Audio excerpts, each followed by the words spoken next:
कार्यकर्ताओं का बहुत बहुत धन्यवाद। जय जय श्री राम।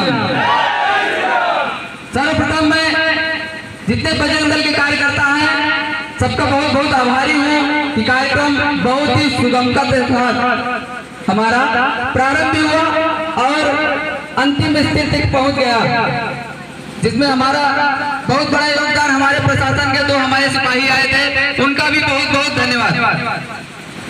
हम लगातार बजरंग दल शुरुआत से ऐसी स्थिति में पैदा हुआ था जहां सिर्फ लड़ना ही था, और आज भी बजरंग दल जिहादियों से लड़ने के लिए हमेशा तत्पर रहता है।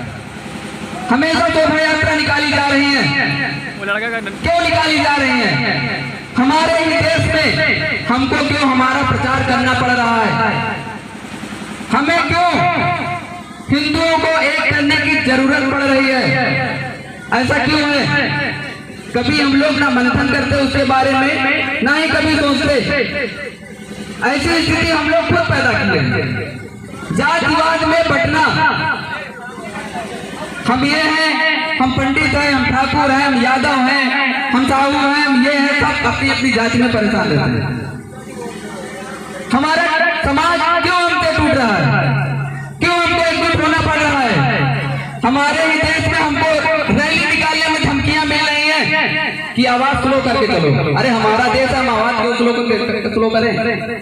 हमने 43 में दे दिया देश, अब ये हमारा है और हम अपने देश में हमें पूरी छूट है कि कुछ भी कर सकते हैं।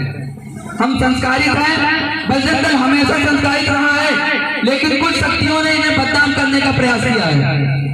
जिस दिन हम लोग अपनी स्वतंत्रता स्थिति में खड़े हो जाएंगे तो किसी की हिम्मत नहीं पड़ेगी कि ये जो जैसा बयान दिया जाता ना दिया जाए। यहाँ लगभग 30% हिंदू होगा, लेकिन हमें नहीं लगता कि किसी कार्यक्रम में 30% हिंदू जो है एक होता होगा। आपस में बटे हुए हैं, और खासकर हम लोग खुद उनको बांटते हैं। कभी हमारे जो नीची कास्ट के हैं, जिन्हें हम लोग शूद्र कहते हैं, वो शूद्र नहीं है, उनको हम अपने पास नहीं बैठाते, पंडाल में घुसने नहीं देते, अपने साथ मित्रता नहीं करते। मित्रता करते हैं तो कहते हैं आप दूर रहो। ऐसा क्यों करते हैं? ये जो हमारे निम्न समाज के लोग हैं, बहुत बड़े योद्धा हैं, कभी इनका इतिहास पढ़ा है आप लोगों ने? हमारे जो पारसी समाज के लोग हैं, जिन्हें पासवान कहा जाता है, इनका इतिहास ऐसा रहा है, ये सबसे बड़े योद्धा थे।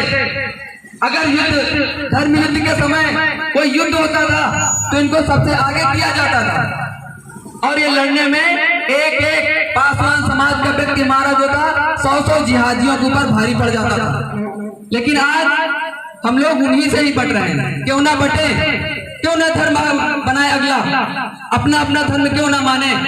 हम जब उनको अपना भाई नहीं समझते तो क्यों ना दूर जाएं? इनके यहाँ सुअर पाली जाती थी, अब भी पाली जाती है। इसका कभी जो मुगल थे, पहले मुगल जहाँ पे सुअर पाली जाती थी उनके घर नहीं जाते थे। इन्होंने सुअर पालना स्वीकार किया, लेकिन धर्म नहीं बदला, और आज हम हिंदू समाज के लोग इनको अलग कर रहे हैं। हमारे रैदास समाज जो है हमसे अलग हो रहा है। क्यों ना अलग हो? कभी साथ में बैठाए, उनको हम खिलाए साथ में, कभी उनके साथ मित्रता की। हमेशा हमको द्वेष की नजर से देखा गया। ये भी एक योद्धा थे, धर्म युद्ध में सबसे आगे रहा करते थे, लड़ते थे, निजता स्वीकार कर ली, सब कुछ स्वीकार कर लिया, सुअर पालना स्वीकार कर लिया, लेकिन धर्म नहीं बदला। हमारे यादव समाज को हमसे काटा जा रहा है नेताओं द्वारा, लेकिन हम लोग उनकी कठपुतली बनकर लगातार कट रहे हैं। श्री कृष्ण ऐसे थे, यदुवंशी थे, कि जिन्होंने धर्म के लिए अपना पूरा वंश खत्म कर दिया। और आज क्या स्थिति है, क्या चल रही है, हम लोगों को सोचना चाहिए। सिर्फ नेता हमें बांट रहे हैं और हम उनकी कठपुतली बनके उनके पीछे पीछे डाल रहे हैं। जब कहीं पे धर्म युद्ध चालू होगा, और स्टार्ट होना ही होना, तैयारी करते रहो सब लोग घर में तलवार रखो, क्योंकि हमारे यहाँ नारियल काटा जाता, सबको पता है ना। तो नारियल काटने के लिए धारदार हथियार की जरूरत होती है, तो सब लोग रखो अपने घर में एक एक। हमारे यहाँ मान्यता होती है, नारियल फोड़ा जाता है, काटा भी जाता है, दोनों काम होते हैं। तो खासकर हमारा नवयुवक जो है मोबाइल खरीद लेगा, सब खरीद लेगा, लेकिन कभी भी अपने धर्म के बारे में नहीं सोचेगा। जो ज्यादा पढ़ लेता है वो सीधा यही बताता है राम काल्पनिक थे, कृष्ण काल्पनिक थे, लेकिन अपने को ऊंचा दिखाने के लिए हमारा हिंदू धर्म ही उनके द्वारा बदनाम किया जाता है।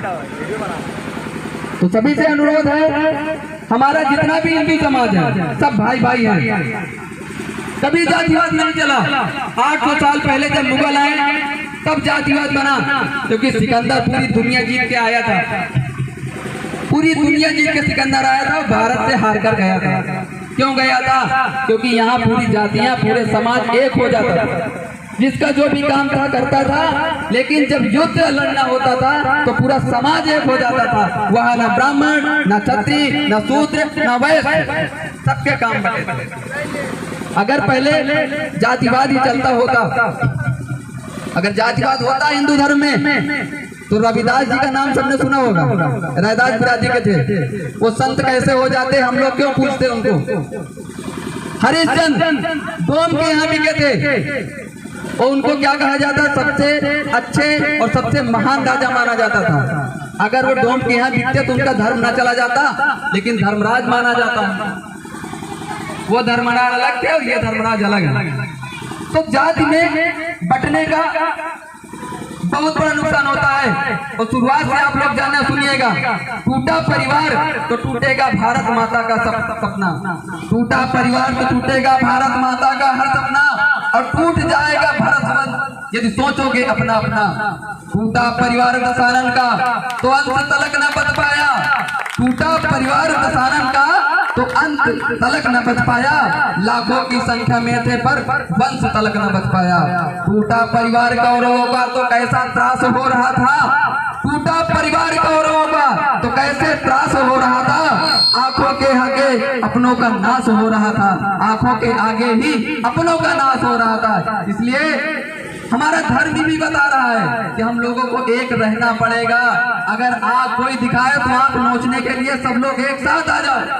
वोट किसको देते हो ये तुम्हारी मर्जी है।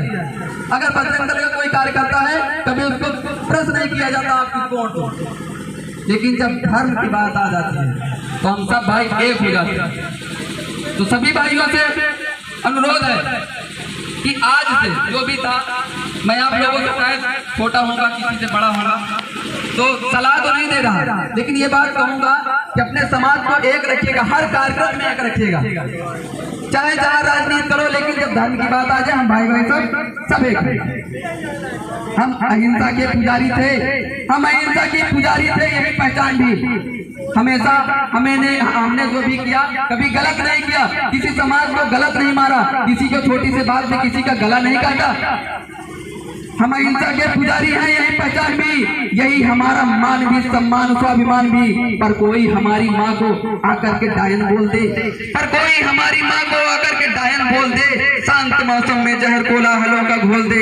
जब कोई आकर तमाचा दे हमारे गाल पर, जब कोई आकर तमाचा दे हमारे गाल पर, गर्म लोहे की सलाखें भी छुआ दे खाल पर। जब कोई माओ की बहनों की लगाए बोलियां, जब कोई नवजात शिशुओं की जलाए होलियां, जब कोई इस देश को, इस धर्म को ललकार दे, जब कोई इस देश को, इस धर्म को यलगार दे, जब कोई सिर पर चढ़े और युद्ध की ललकार दे।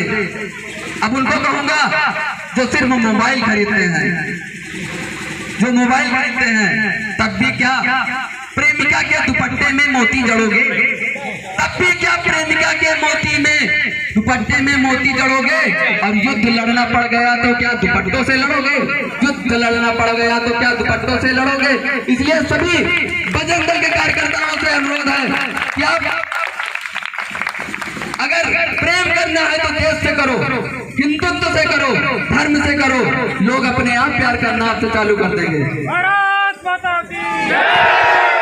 बहुत बहुत धन्यवाद सभी को, बहुत बहुत जय जय श्री राम, जय जय श्री राम, जय जय श्री राम, जय जय श्री राम, माता की जय, माता की जय।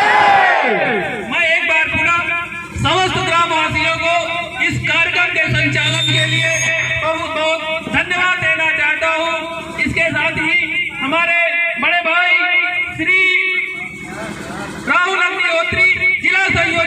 आंदोलन ने आपको अर्थात हिंदुओं को पूरी एकजुटता के साथ रहने का जो पाठ पढ़ाया है, आज हम सब लोग यहीं पर कसम लेते हैं कि आज से हमसे कोई पूछेगा तो हम अपने आप को सिर्फ हिंदू ही बताएंगे, सिर्फ हिंदू ही बताएंगे। जय जय श्री राम, जय श्री राम, जय श्री राम, जय श्री राम। एक बार फिर से हमको इस गांव में एक और अच्छी शोभा यात्रा और धर्मध्वज यात्रा निकालना पड़ेगा, तो हम फिर से निकालेंगे जल्द से जल्द। इसी के साथ मैं अपनी बात को खत्म करता हूँ। समस्त ग्रामवासियों, माताओं, बहनों, सभी ने इस कार्यक्रम को सुचारू रूप से संचालन में